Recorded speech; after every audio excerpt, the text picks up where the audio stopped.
It's been a long road, getting from there to here. It's been a long time, but my time is finally near. Yes, we're talking Enterprise, the strange, peculiar nephew of the Star Trek franchise, if you will. But did it deserve this reputation? Did it deserve to be the failure of the revival series? I don't think it did. I think there was a lot of potential, it just wasn't actualised in the right way, and at the right time. There are claims that have been made about franchise fatigue, because there are about 14 years preceding this, sometimes with two series running concurrently. And I think some people were affected by that. They're like, oh no, not more Star Trek. If it had been vastly different, it might have helped, but we're never going to know, because that's not what we got. But I do think there was a lot of potential here. But before we go into that, I think a little bit of a history lesson. Gene Roddenberry hated NBC. Well, hated them for a particular reason, at least. And that was their focus on ratings. It was all about what's Ann Nielsen's like this week. And that's what ultimately killed Star Trek the original series. It nearly didn't get the third season because of that, and the third season was what it was because of that. Likewise, Enterprise kind of had a Hail Mary season in season 3, but they left a cliffhanger which gave them season 4, but they knew that that was the end. That was the death knell, if you will. That was our farewell tour, I guess you could say. So, NBC and UPN very similarly ruined Star Trek series.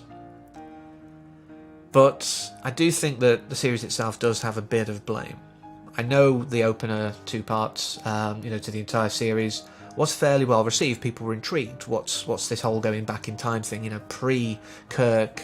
What's that going to be like? And I think some people wanted like a submarine warfare in space, very similar technology to what's now, with an idea to over time adapt and get more like what we see in Kirk's era. But it was too clean. It was like the Star Treks that have come before. Even some of the characterizations, even though there were these kind of fish out of water, these people who were exploring this final frontier for the first time, really, it was still very samey, I think, to a lot of people. So maybe the franchise fatigue was a valid argument. But the third season really picked up, because it was like, fine, something entirely different. Here is the submarine warfare in space to a degree. The more war-focused, this is what happens when you kick the hornet's nest. When you go out there and try and contact all these races, some of them are not going to like it. This is what that results in sometimes. And whilst I'm not sure if it needed an entire season to do this arc, it was a different beast. It still had its problems. But it was a lot more focused, a lot more tense. Having the Makos in as an actual military arm there, they were like, okay, we're explorers, but we need protection, we need to fight sometimes. This realisation that not everyone out there is going to be like, oh, hello, how are you? Oh, yes, come into our neck of the woods. Not everyone's going to be like that. Some people obviously are being controlled by outside forces, such as in the Temporal Cold War and the whole Sphere Builders scenario. But this season-long arc gave us an entirely different beast, and I think some people's interests were piqued a little. But because they hadn't been there for the first 2 years, because they found it boring, they couldn't come to it then, because there was this history that they didn't know. In the 4th season, everything changed. I mean, Brandon Braga stepped down and brought Manny Koto on really as showrunner.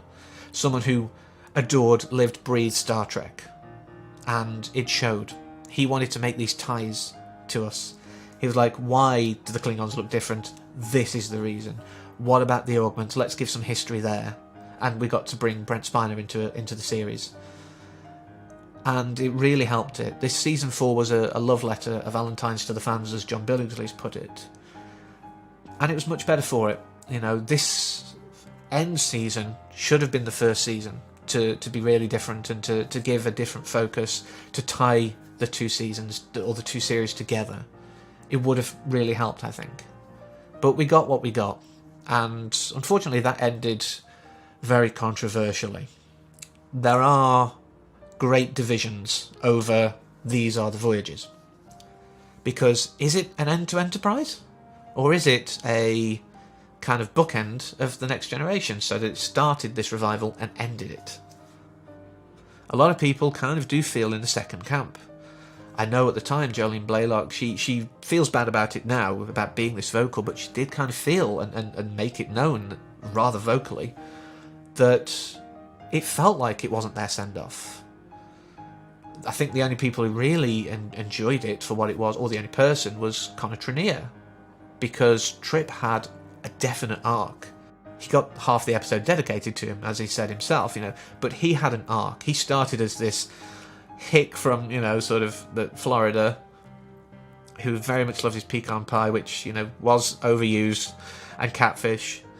But he got his whole story. He became more understanding, more or less xenophobic in a way, and got the hero's ending. He got to save everyone through his sacrifice. He got one of the greatest endings ever. And for him, it was definitely a victory. But like I say, a lot of the cast weren't happy. I know John Billingsley claims to be misquoted as saying that they screwed the fans. But this was definitely a series that had potential. The only sort of sticking points I think that I still have was Malcolm and Travis. Malcolm was very unlikable from the start and didn't really pick up from there. I mean, I love Dominic Keating as an actor and as a person, but I just couldn't really like him in a way, which is weird because he's the only Brit on the show, so I'm not blindly patriotic though like that.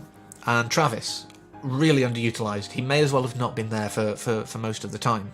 It wouldn't have been ridiculously noticeable, if you know what I mean.